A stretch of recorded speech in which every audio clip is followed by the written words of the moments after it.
বস বস আমার টিএ বিল তো এই মাসে কম আসছে মানে কত কম আসছে? আমার টোটাল টিএ হইছে বস 9,000 টাকা, কিন্তু আমারে দিছে 4,500 টাকা। তো ঠিকই তো আছে, আপনার রুটেতে এত টিএ আসার কথা না, এজন্য আমি নিজেই আপনার টিএ অর্ধেক কাইটা দিছি। কাইটা দিছেন মানে বস, গত পুরোটা মাস আপনি আমার সাথে আমার মার্কেট ভিজিট করছেন, আপনার ফুল টিএ আমি বহন করলাম, এবং টিএ বিল জমা দেওয়ার সময় আমার টেরিটরির ফুল রুট প্ল্যান সহ কিলোমিটার করায় ঘন্টায় আমি আপনারা সারজমিনে বুঝাই দিয়ে এলাম।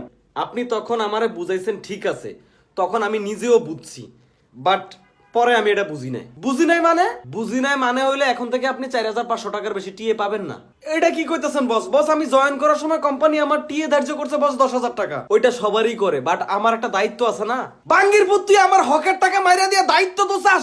প্রত্যেকদিন মার্কেটে বের হওয়ার সময় বউয়ের কোষা থেকে টাকা বাইরে করিয়া খাইয়া না খাইয়া মাথার গাম পাওয়া হইলা তোর মতো মহিষের বাচ্চার গালাগালি শুই না দোকানদারের হাত পা ধরে প্রোডাক্ট বিক্রি করি, আর মাস শেষে তুই আমার টিএ আর স্যালারি নিজের ইচ্ছা মতো দর্শন করস। আজকে তোরে আমি খাইছি, তোরে আজকে আমি কুত্তা দিয়ে দুসামু খারা। তুই আমি 1 মিনিট, আমি আইতাছি তোর লাগিয়া। हे प्रभु, ये क्या हुआ? गला उतनी पानी